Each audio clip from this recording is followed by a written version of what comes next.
Back here again. I remember this dream. This realm is covered in a silk-like fog, and the land is barren and harsh. The crowd of travelers leaves tracks everywhere. Hey! Excuse me! What is this place? Where in Amphoreus are we? The mutters of the traveler are in a language I'm unable to comprehend. Or perhaps they're just distracted and ignored my question. Tell me, which Titan reigns over this land? And how do I find them?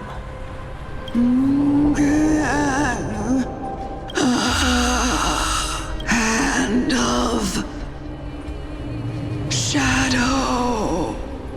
Hand of Shadow Thanatos. Could this possibly be the Netherrealm? Not Netherrealm. Then where is this? River of Souls? The outskirts of a Netherrealm? Are you heading downstream toward the Netherrealm? The Netherrealm.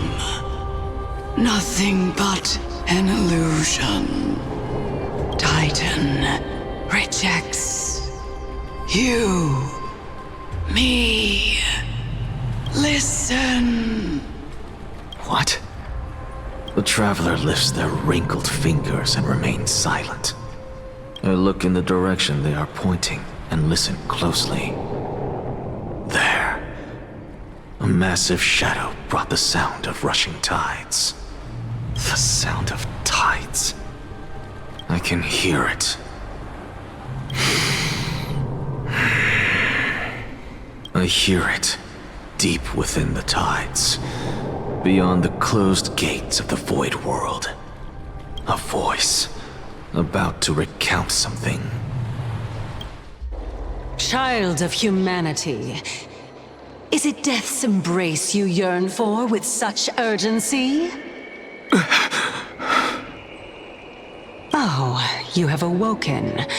Welcome back to the mortal realm. Your consciousness is dissipating much faster than I expected. Ultimately, it seems like the Titan's core flame is incompatible with a mortal body. How much longer can my consciousness remain in the mortal realm? In my estimation, at best, you'll see 15 more entry hours. 15 days and nights. What is it? Are you finally starting to become attached to the mortal world now? On the contrary, 15 days feels a little too long for solving a singular problem. Stop giggling. It's time for us to go. The messenger from the Council of Elders is almost here. Let me ask you one more question.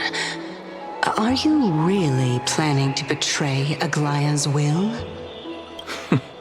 What betrayal is there to speak of when I was never loyal to her to begin with? What about that white-haired student of yours? Acting so recklessly, do you not care about what might happen to him? There will be a price to pay for blind faith. This is also a lesson for Finan.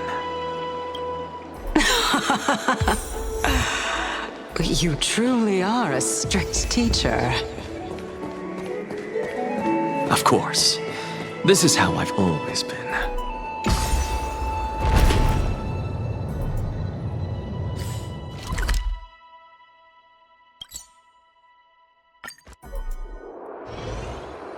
Sorry to keep you waiting, Lord. It's been a while, Lord Anaxagoras. I greet you on behalf of all the citizens of Akima and express my deepest regret about what happened at the Grove of Epiphany. It's you. I never expected that you would personally come and meet me. By carefully into Lantern above, I have come as a testament to the justice of the Council of Elders. There are Antikytherans here?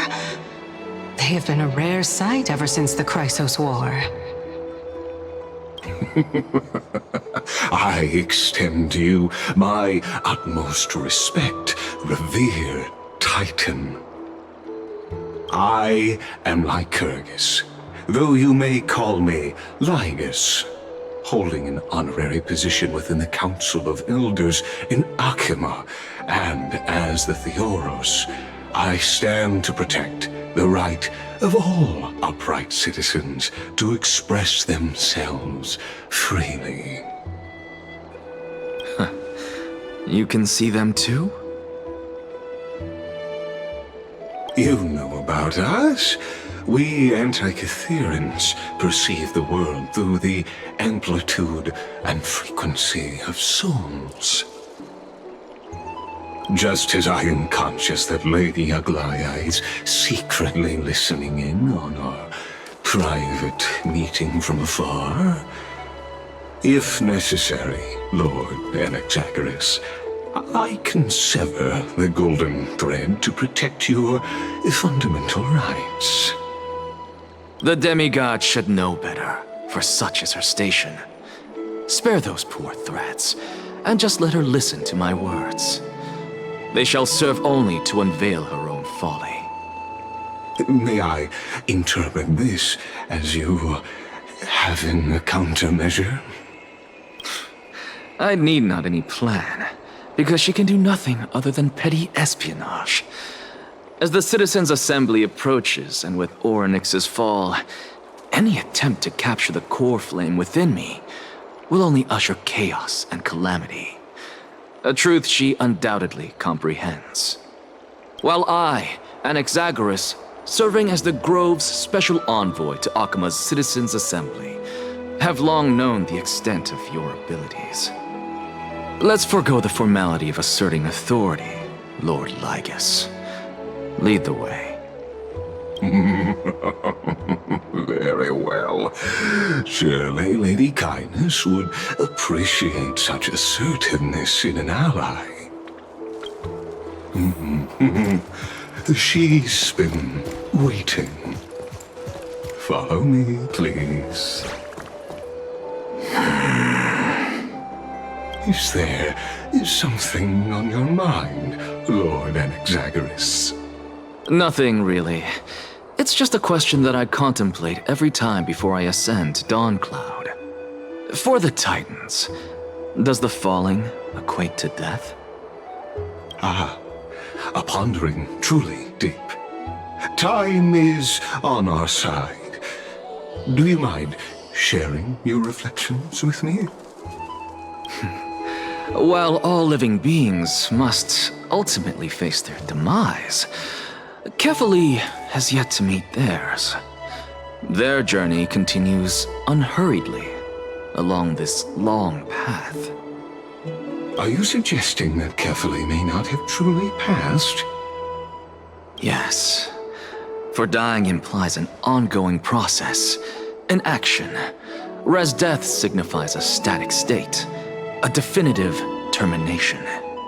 In contrast to mortals, Titans exist on a grander scale of space and time, thus elongating their passage into death. The notion of their fall is but a misinterpretation born of mortal ignorance. Ah, an intriguing concept, albeit challenging to substantiate. After all, Kefali has maintained a profound silence ever since the era Arasa, while scholars and priests alike have conveyed the message of the gods' imminent fall. Perhaps the gods in their arrogance deemed it beneath them to reveal their perspectives to mortals. Could you elaborate on your statement? Circes, the kin of the Sky Father as recounted in myths, now resides within my brain. Were I to inquire, Kefali would have no cause to refuse. Oh, That very well could be true. But what if the world-bearing Titan still chooses to remain silent? In that case, the myths crafted by the people of Amphoreus are nothing more than pitiful jests. It's worth a try. I believe, and I'd love to witness the fruits of your theory and the change it may bring to this imperiled world. Because I completely concur with you on this aspect. If the Titan has indeed met their end, any response from them would be impossible.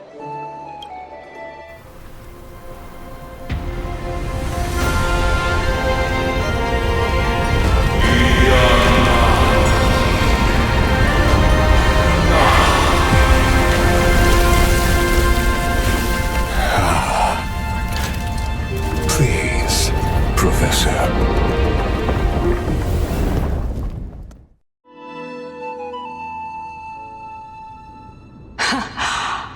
The children of humanity have indeed created a spectacle. Welcome to DAWNCLOUD. The atmosphere here carries a greater sense of solemnity than the mundane clamor of the Marmorial Palace, with entry permitted only to the invited.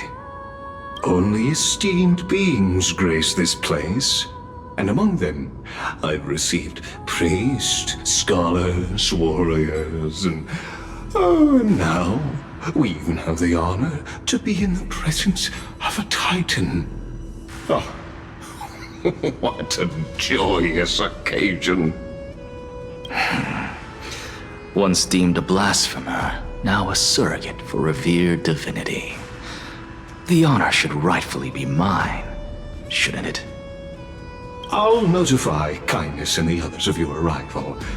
Kindly wait for a moment. A soldier will be here to guide you shortly. In the meanwhile, you are welcome to explore the vicinity, but kindly remain within the guard's view. Delaying the crucial meeting is something none of us wish to see, I presume. I'm well aware of Kindness's methods. There's no need to emphasize that. As you wish. Your cooperation is much appreciated. Alas, I had hoped for a brilliant plan from you, but it turns out you just left one cage to enter another. Save your concerns. I know very well what I'm doing. I shall depart to explore the surroundings then. Now that I look around, I wonder if there are any murals bearing my portrait around here. I'm quite intrigued to see how the children of humanity beyond the grove perceive another Titan. Off you go. I won't be joining you. This Titan appears to be quite at ease. I should investigate the Council of Elders' recent activities first. Be aware, I can hear you perfectly well from here.